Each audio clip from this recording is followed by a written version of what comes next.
Okay, my name is Tracy Not Metzger. yet. Oh, Are we good? Now we're good. okay, welcome, everyone. It's nice to see you here. My name is Tracy Metzger. I'm chair of the board, and I would like to call to order this meeting for the Albany Industrial Development Authority.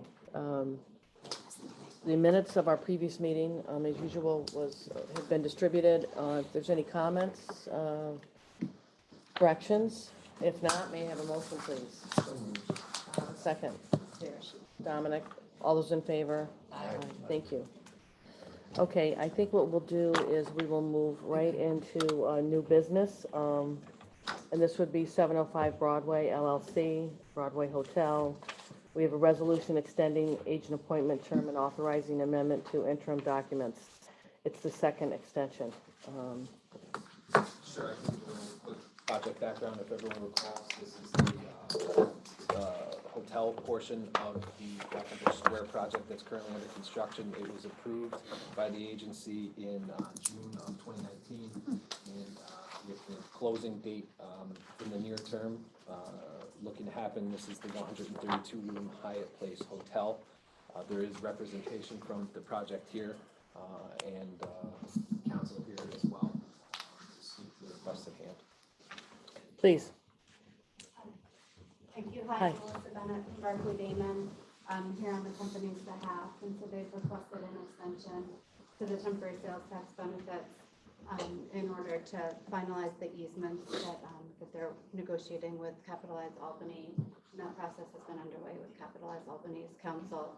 And so the current request to extend the exemption benefits through July 1 will allow the easements to be put in place in order to get all of the building permits that are needed in order to close on the bank financing. Great, thank you. And just to elaborate, on what Ms. Bennett outlined, if you look at Schedule A to the resolution, there's a letter there explaining the request, the background for the request. Progress is being made, as anyone who drives by the site can see. That the project is well underway, and what's being requested is additional time to complete some real estate or address some real estate issues to put people in a position to close and to move forward with the transaction. So this extension facilitates that. And again, it's the second one reflecting that there's some issues with the real estate. There's some additional time needed. And with that, I'll open it up for any comments or questions. Any comments or questions? Okay, with that, I'll read the resolution. It's a resolution extending term of appointment of FC 705 Broadway LLC and 705 Broadway Hotel LLC as agent and the Pike Company, Inc. as subagent of City of Albany Industrial Development Agency and the execution of certain documents for the purpose of undertaking and completing the FC 705 Broadway LLC Broadway Hotel project. Do I have a motion? So moved. Thank you. A second? Dominic, all those in favor? Aye. Aye. And do we have any I will abstain from abstentions? my position on the board of Capitalize Albany. Okay, Lee? Also an abstention. Okay, thank you. Thank you. Resolution is passed. Thank you.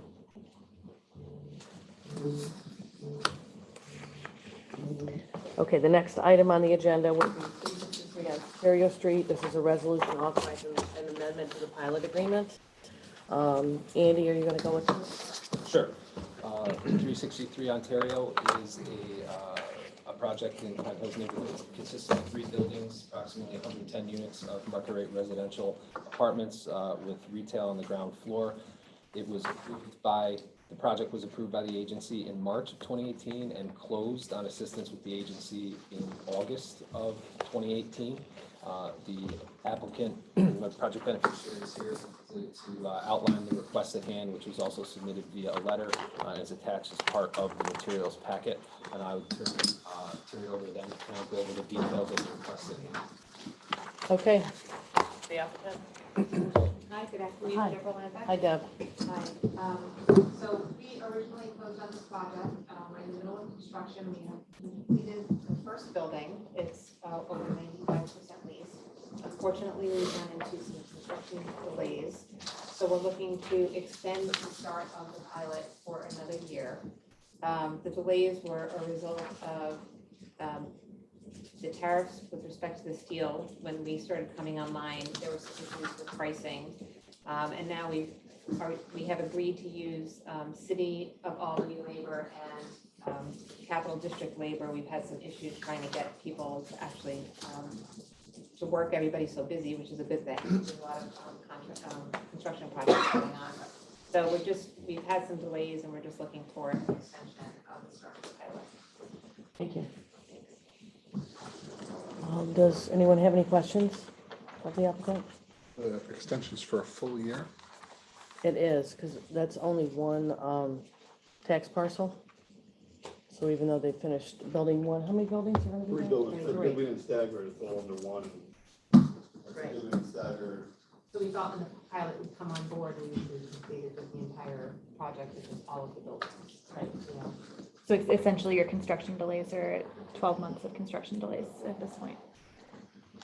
And what's the start date year again for this? What would this pilot be? When would it start again? It was originally slated to commence in 2020, correct? So it would be sliding one. So now it'll go to 2021? Correct. Our second building will be completed September of this year.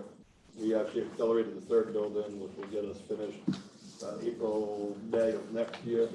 And then by the lease up, so we'll be ready for September of 2021. Yeah, because I know originally when you came, you were talking about possibly doing a phase in anyway because of the timing of the construction. We didn't stagger it, and it's all under one parcel. Yeah.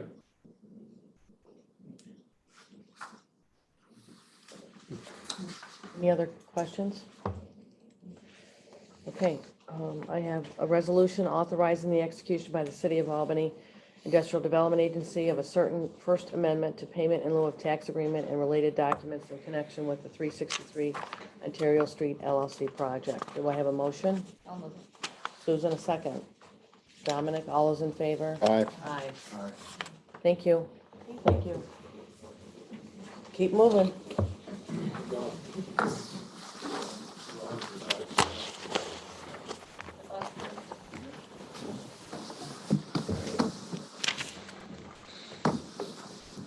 Okay, next is the 45 Columbia Street Associates, that we have a resolution consenting to collateral mortgages.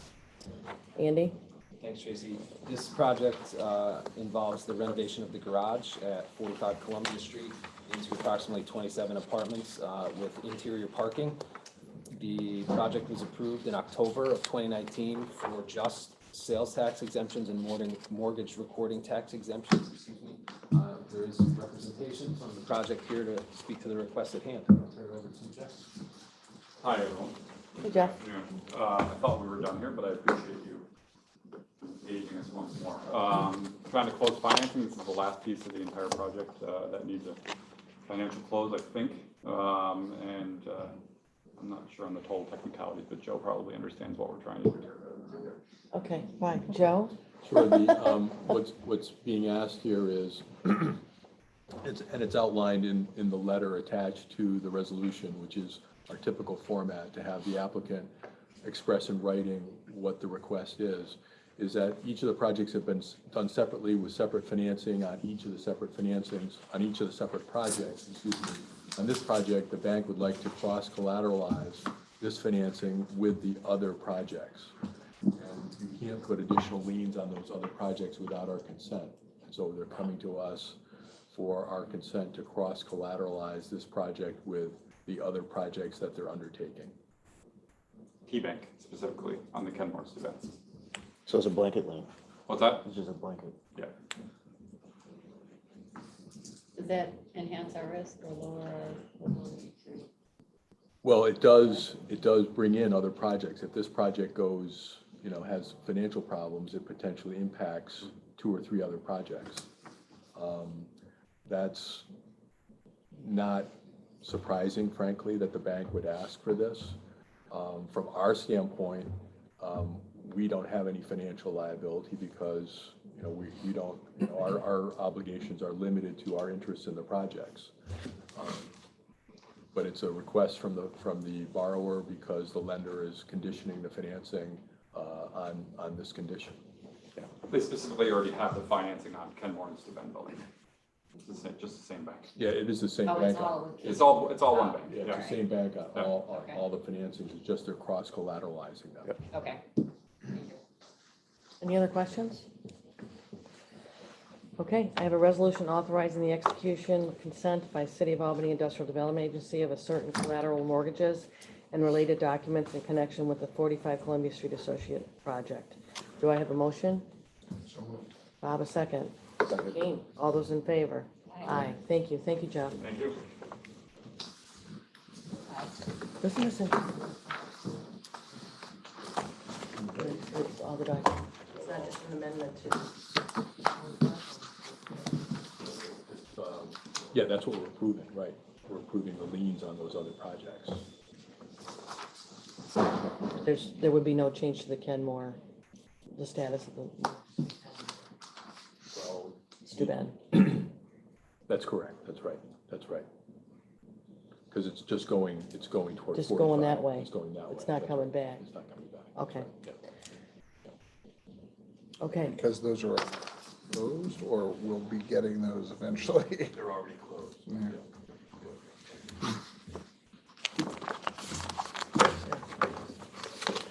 okay. Go back up to the financial I think we'll go right up to the financial report, please. Thanks, Chair. So in the month of January, we did receive fees from 1385 Washington Avenue. That was for an additional monies because the project value increased from what they originally closed with the IDA, and monies from New Scotland Village. Other than that, the annual 9% LI low income housing tax fee we collected from apartments, and the only other income was interest. On the expense side, everything there is either budgeted for mostly in the 2019 budget for any activity in January. We have tried to project based on the projects that have been approved, the closings throughout the year. So with that, we are projecting the ending cash balance of the IDA to be approximately $3.2 million. Thank you, Mark.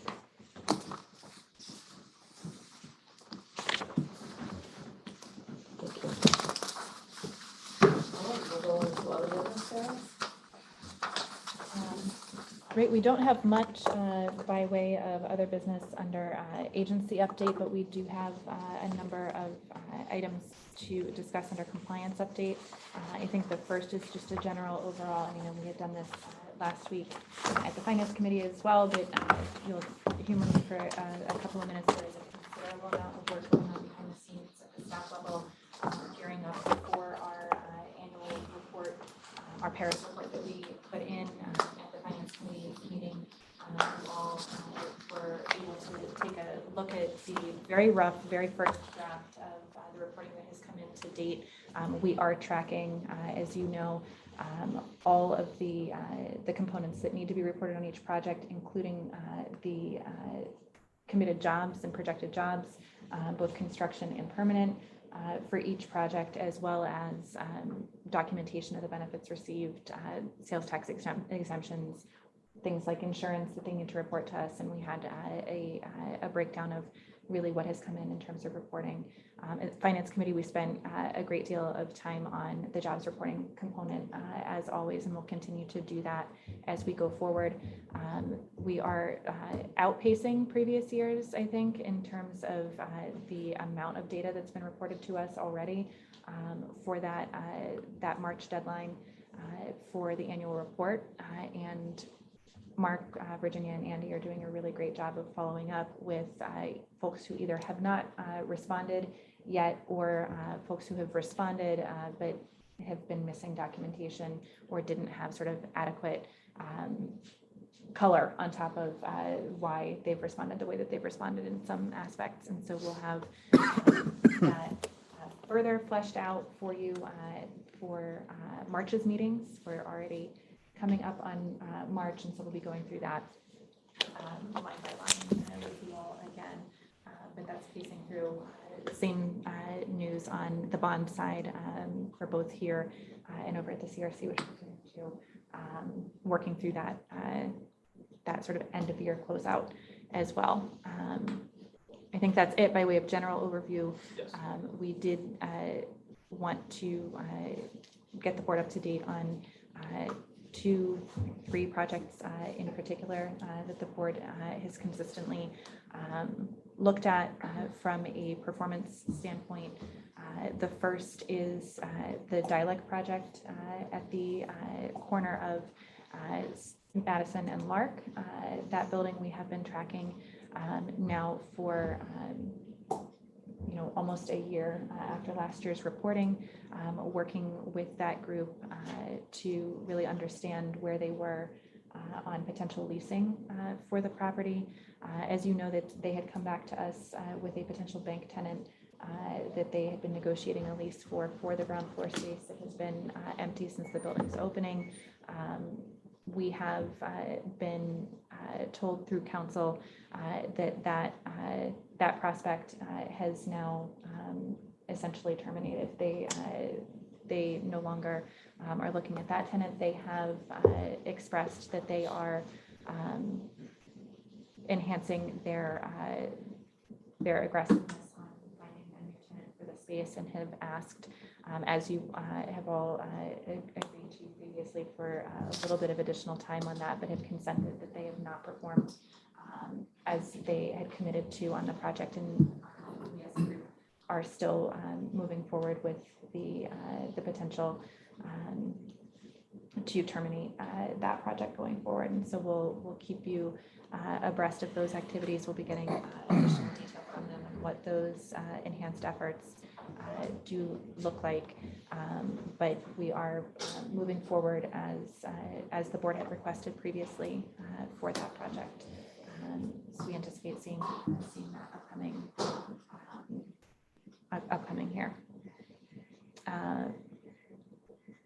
The other projects are related to 960 Broadway and the Nipper project. For that, I would suggest that we would enter into executive session to discuss potential litigation related to that matter. And we could either public here. What else is on the agenda?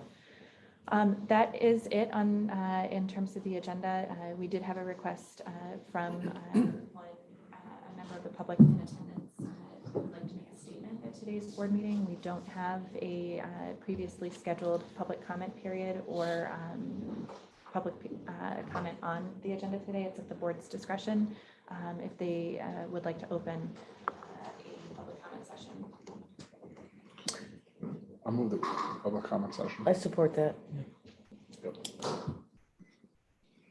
Before we go to the public comment on Dialect, from my perspective, if in fact we were going to even consider a delay in action relative to that project, I would want to see a marketing and sales plan. I would want a presentation from their broker. Personally, I feel as though that space has not been in the right hands. That's my personal opinion. Yeah, I agree 100% with that. And also I think we've gone above and beyond some of the, I think in this project. So I think we do deserve to have some very specific information to, to keep this project going. Yeah, I agree with that. There's, I spoke to a business owner and a building owner on Larch Street, and they were complaining about the empty space and how it's been more of a detriment to the progress of the neighborhood. So I think it's really good from the community. And that's something that we have actively been tracking. We've been talking about around this table, and that the project did encounter significant issues throughout construction as well as early on in opening, and that has been documented well at this board level too. And they have taken measurable steps since opening that have improved the prospects of leasing the space. The board has conveyed your displeasure at not having that space filled and how that is a detriment to the community. And we've been working with council, their council, to determine the most efficient path forward for the project. Thank you. Quick question on the Harris follow-up as well. Sure. So the follow-up that's being done for the businesses for the purpose of the Harris report, just wanted to make sure that that's all being documented in a manner that would address the comptroller's issues about our contacts Sure. with our businesses. It seems like this is a good opportunity to address some of that at the same time. And I know it was documented earlier as well, but just to make sure that that's happening in a manner that would be acceptable to. And sufficient, right? I appreciate the comment. We do, there are forms that are collected, and the follow-up outreach does result in written documentation that is on record and on file for each project that we have here. We also do a scheduled number of site visits throughout the year on top of our annual reporting as well, and those site visits are ongoing and documented in writing in the file for each of the project, including staff write-ups and pictures as well. So we have fully embraced the operational enhancements that we committed to as part of the it's not even recent anymore, I guess, recent audit of Feels like it was feels just, very recent, but we are still very much continuing those enhancements, as well as continuing to comply with the regulations that we have been complying with already from the regulatory bodies. So yes, all of that documentation is being kept diligently. Thank you. So with that kind of same comment, with all our upgrades with our online system, is that something potentially in the future that could be managed through that online site, like a portal? I don't know. Is that, I mean, we've opened it up for the applications. Is there a potential for that? Isn't it public through the comptroller's office? The reporting is, I think maybe what you're referring to Just is talking if about we our have an projects. online Yeah. form for our application, instead of having, the paper form that does go out. We could make those available throughout the year. There is a required notification process that we need to go through to go and request that documentation at a certain period every year. So we would need to continue to comply with that as well. We'll definitely look into the user friendliness of the reporting forms for our projects to see if there are enhancements that we can make there. Thank you. We'll go to public comment. That's great. Please.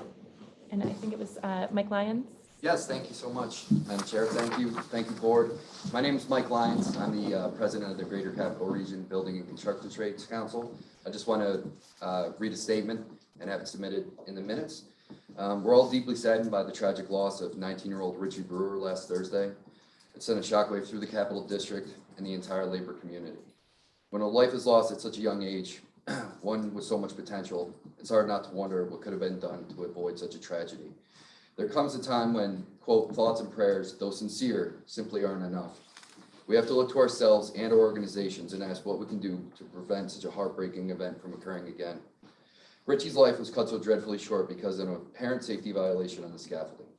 On public works projects, an OSHA 10 training is required on all projects over $250,000. This project would have most certainly fallen under that threshold, and proper training would have been required. We don't know whether Richie had this training or not, but what we do know is this training is not mandatory on private projects, and that is a problem. This basic level of training should be an absolute mandate. Our purpose here today is to plead with the board that we work together to ensure that all the workers in this city and the Capital District are trained and retrained year after year to recognize safety violations and to know how and where to report such occurrences. Doing so won't bring Richie back to his family and friends, but it will be a measure that we can take that will make sure the likelihood of a similar tragedy happening again is diminished exponentially. We owe that to the hardworking men and women who live and work in this city, whether they be union or non-union. Please allow us to work in concert towards this goal, and we thank you in advance for your consideration. Thank you. Thank you. Thank you. Thank you very much. I've asked that Mike to also give us that statement Yes. written so that we can get it to the board member who's not present, as well as have it for the record of the meeting today. Absolutely, I'll leave that in my car too. Fantastic. Thank you very much. Thank you. Yeah, appreciate that. Okay, I think we'd like to move into executive session at this point, Please. please. Would, Motion, Bob, second. Lee, all those in favor? Aye, thank you.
note that no action was taken during executive session. Under agency update, we do have new information related to our operating procedures as adopted by the Project Evaluation and Assistance Framework that I want the board to have some attention on moving forward, and staff will additionally have attention on it. Currently, there is a provision in the Evaluation Assistance Framework that moves any student housing project into the commercial abatement category, regardless of size, is a general restriction on student housing.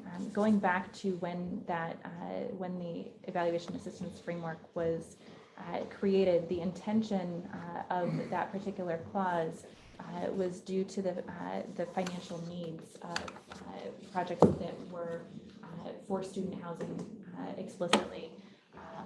They were assessed in a way that was more under the single room occupancy and single housing assessment level, which made their assessed values or projected improved assessed values very, very low. And the rents that they were able to achieve were seen to be higher than typical multifamily residential projects.